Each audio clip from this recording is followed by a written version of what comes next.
Okay, moving on to our next little segment here. Here's the meat. The reason why we're all here. How does a 7 go from escaping pain to embracing life fully? We're talking practices for growth, or as I like to call them, ways to sit still without exploding. I think we've all been there, right? And these came from a variety of sources, which you can find in the show notes. First off, practice stillness. Sevens, I know, it's your kryptonite, but it's also your medicine. Please trust me. Try mindfulness, meditation, or journaling. Just sit with your thoughts without reaching for your phone or planning something, whatever. Ask yourself, what am I trying to skip over here? Because the moment you stop running from pain, it stops chasing you. Okay. Like there's no lion behind you. It's all in your head. But also notice that you're mentally revved up. Take a minute when you start to feel mentally like take a minute to breathe and see what's really going on with you. You don't need to do a full meditation sesh, just a quick check-in with yourself. Ask yourself if you are afraid or upset on something. And when you see or feel, see your mind racing, it's the perfect time to ask yourself, like, yo, girl, what's up? Almost always you will see that you're masking some source of anxiety.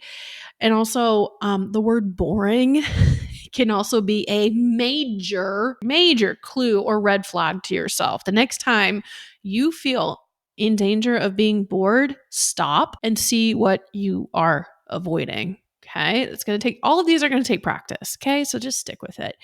Second, limit your options on purpose. I know sevens hate limits, but too many options equals decision paralysis. Pick one project, one hobby, one ice cream flavor.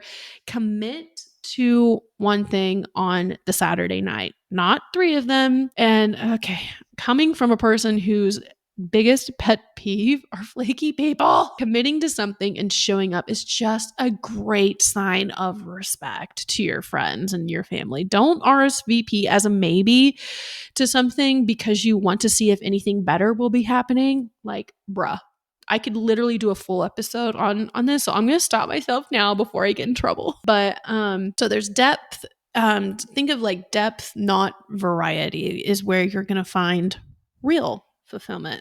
So look for joy in the ordinary. It's there. This is still number 2, by the way. Your fear of deprivation and your desire to entertain yourself prevent you from finding the fulfillment that you seek. So if you look back, do a little exercise with me here. If you look back on your life and the memories that have filled your love cup up, or your appreciation cup, those things have probably been pretty ordinary things. I'll stake my reputation on that. Like a sunset or a birth of a child or a wedding, adopting your dog, right?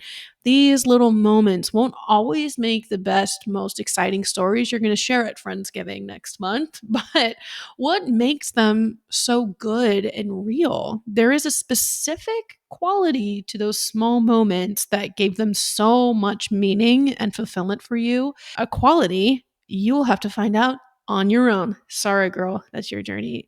And your next journal prompt, okay? Think about it. Let things affect you. It's not that you ignore your feelings, your negative feelings. It's that you tend to process them halfway. I actually learned this from one of my other sevens in my life. She moved away. I haven't seen her in forever. She's in Michigan, I think. Yeah, Michigan. And she talked about this a lot when she came to this realization that I know what I'm feeling, but I just stop myself and move on, right? Whether it's stopping yourself mentally and just distracting yourself with something else. So this was a really great insight. But yeah, you tend to process these things halfway. You notice them just enough to name them, then you're already on to the next distraction. But really letting something affect you to sink in past the surface, it's not the same as wallowing or being dramatic.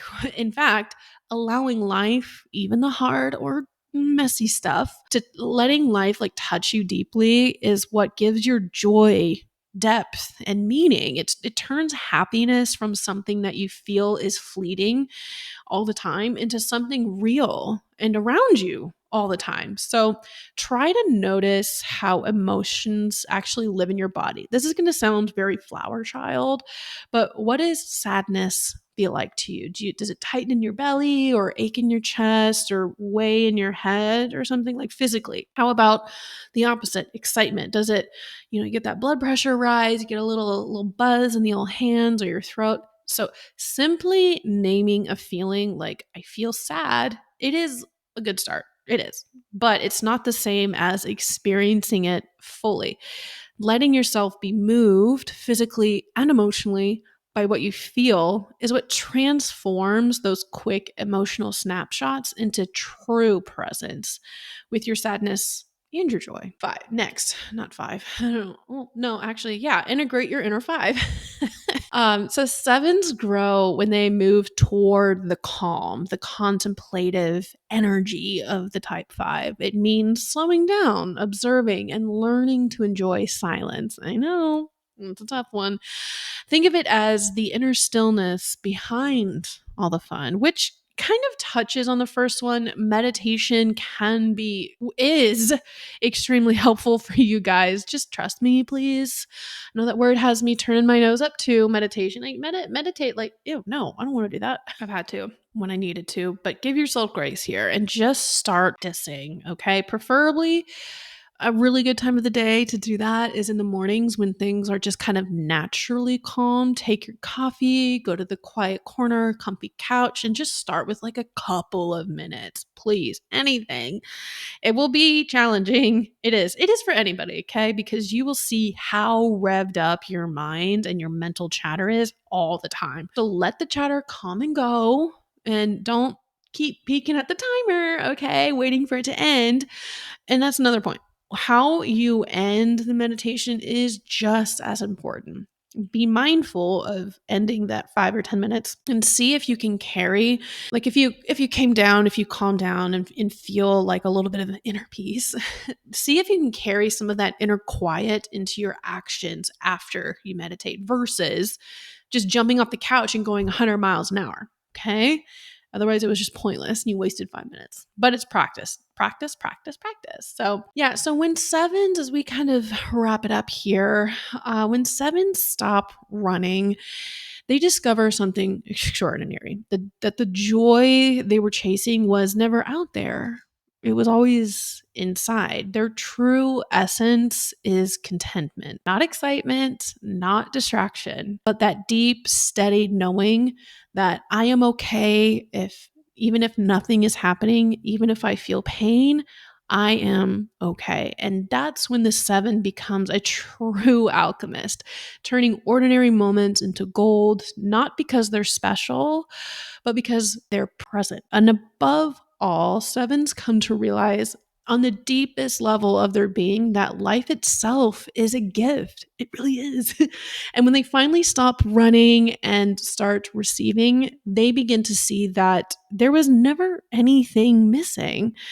The beauty, the excitement, the adventure they were chasing was woven into existence all along. One of the most profound lessons sevens offer the rest of us is that there's nothing wrong with life, nothing wrong with the ordinary, the quiet, and the material world. It's all sacred. Every breath, every laugh, every shared meal, every sunrise that slips by, it's the creator whispering, look, it's all for you. And when sevens awaken to this truth, gratitude becomes their natural state. They stop taking things for granted, and the world floods back in with color and all this wonder. Even the smallest moment, the sip of coffee, conversation, can sweep them into awe. And when they stop demanding that life entertain them, they find themselves enchanted by it instead.